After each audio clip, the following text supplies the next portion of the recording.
बिस्मिल्लाहिर्रहमानिर्रहीम। 10th class biology chapter number 10 है और टॉपिक नंबर है आज हमारे पास 5। रेस्पिरेटरी डिसऑर्डर के बारे में हमने बात करनी है। बहुत सारे रेस्पिरेटरी डिसऑर्डर्स हैं ह्यूमन के अंदर जो वाक़ होते हैं, तो उनके बारे में हम चंद एक जो हैं उनके बारे में हम यहाँ पे डिस्कस करेंगे। तो हम कहते हैं कि रेस्पिरेटरी डिसऑर्डर्स जो है ना, उनकी कंसंट्रेशन बहुत ज़्यादा है, ख़ास तौर पर पाकिस्तान के अंदर बहुत ज़्यादा है रेस्पिरेटरी डिसऑर्डर्स की कंसंट्रेशन। उसकी वजह जो है ना पोल्यूशन है। ठीक है, पोल्यूटेंट्स हमारे एटमॉस्फेयर के अंदर बहुत ज़्यादा पाए जाते हैं। पाकिस्तान के अंदर तो बहुत ज़्यादा पाए जाते हैं। बहुत रूरल एंड अर्बन एटमॉस्फेयर है। अगर हम देहाती या शहरी दोनों एटमॉस्फेयर्स को कंपेयर करें तो दोनों के अंदर क्या होते हैं, बहुत ज़्यादा जो है ना वो पाए जाते हैं, पोल्यूटेंट्स पाए जाते हैं, जिनकी वजह से क्या होते हैं, इंसानों को बहुत सारे रेस्पिरेटरी डिसऑर्डर्स का सामना करना पड़ता है। हम जो है ना सबसे पहले आज रेस्पिरेटरी डिसऑर्डर्स जिसके बारे में हम बात कर रहे हैं वो है ब्रोंकाइटिस। ठीक है, ब्रोंकाइटिस रेस्पिरेटरी डिसऑर्डर है, ह्यूमन के अंदर अकर होता है। इसके बारे में हम डिस्कस करेंगे। अगर हम इसके ब्रोंकाइटिस की बात करें तो हम कहते हैं कि इन्फ्लामेशन ऑफ ब्रोंकाई और ब्रोंक्यूल्स। ब्रोंकाई या ब्रोंक्यूल्स की इन्फ्लेमेशन को क्या कहा जाता है, ब्रोंकाइटिस कहा जाता है। यानी कि जो हमने जो है ना ब्रोंकाई या ब्रोंक्यूल्स के बारे में पीछे डिस्कस किया था, उनके अंदर इन्फ्लेमेशन हो जाती है, ख़राबी हो जाती है। ठीक है, इन्फ्लेमेशन की वजह से जो बीमारी होती है ब्रोंकाई या ब्रोंक्यूल्स के अंदर, उसको क्या कहा जाता है, उस बीमारी को ब्रोंकाइटिस कहा जाता है। It results in the excessive secretion of the mucus in the tubes. Bronchitis के दौरान बहुत ज़्यादा मकदार में क्या रिलीज़ होना शुरू हो जाता है, म्यूकस रिलीज़ होना शुरू हो जाता है ट्यूब्स के अंदर। जो ब्रोंकाई या ब्रोंक्यूल्स, ये जो नालियाँ हैं, इनके अंदर बहुत ज़्यादा मकदार में क्या रिलीज़ होना शुरू हो जाता है, म्यूकस रिलीज़ होना शुरू हो जाता है, जिसकी वजह से ये नालियाँ क्या हो जाती है, तंग हो जाती हैं, नैरो हो जाती हैं।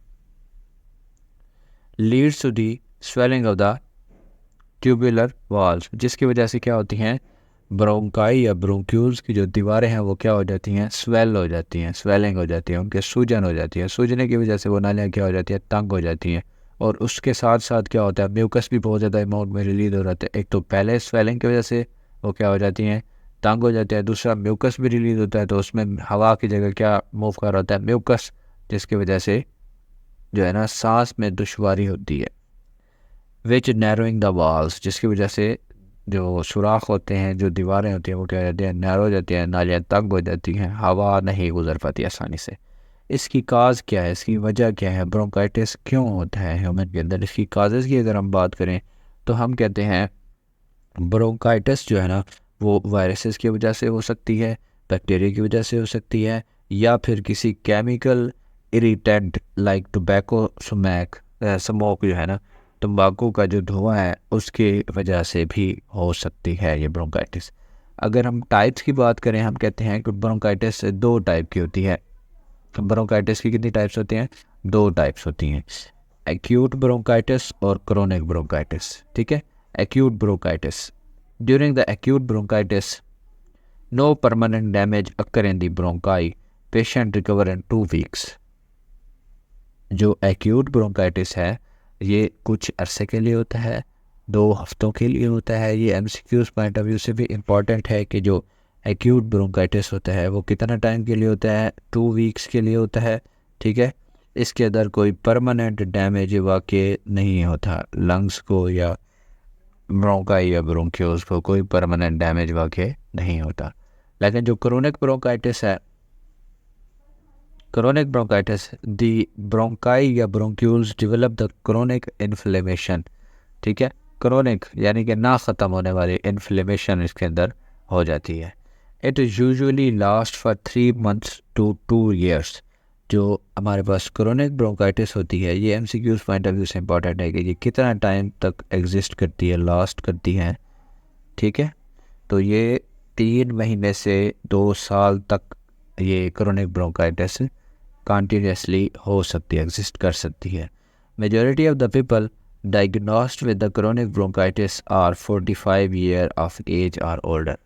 ज़्यादातर ये जो क्रोनिक ब्रोंकाइटिस होती है उन लोगों को होती है, उन पेशेंट्स को होती हैं जो है ना ओल्ड एज होते हैं या उनकी उम्र क्या होती है 45 प्लस होती है, वो हमारे पास ब्रोंकाइटिस की बीमारी के, कौन सी ब्रोंकाइटिस की टाइप, क्रोनिक ब्रोंकाइटिस की बीमारी से क्या होते हैं वो जो है ना बीमार होते हैं। फिर उसके बाद अगर हम कहें कि ब्रोंकाइटिस के सिम्पटम्स क्या हैं, ब्रोंकाइटिस जो बीमारी है इसके दौरान जो है ना कौन कौन से सिम्पटम्स देखने को मिलते हैं, ब्रोंकाइटिस की बीमारी के पेशेंट के अंदर कौन कौन से सिम्पटम्स होते हैं, तो उसमें सबसे पहले हम कहते हैं कि उसको खांसी होती है, कफ होती है, मिल्ड विजिंग होती है, ठीक है।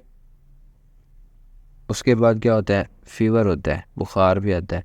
फिर उसके बाद क्या होता है, chills and shortness of breath, सर्दी लगती है और सांस में कमी आ जाती है, specially when doing a job, जब कोई काम कर रहा होता है पेशेंट तो उस वक्त उसको क्या होता है, सर्दी भी लगती है और उसकी सांस जो है ना वो क्या होती है, रुक रुक के आना शुरू हो जाती है। उसके बाद उसको फीवर भी होता है, कफ भी होता है, मिल्ड विजिंग भी होती है, खांसी होती है, शदीद किस्म की खांसी, ठीक है। तो ये था हमारे पास आज का topic. Thank you so much, अल्लाह हाफिज़। आगे जो हमारे पास रेस्पिरेटरी डिसऑर्डर्स हैं उनको हम नेक्स्ट लेक्चर के अंदर डिस्कस करेंगे।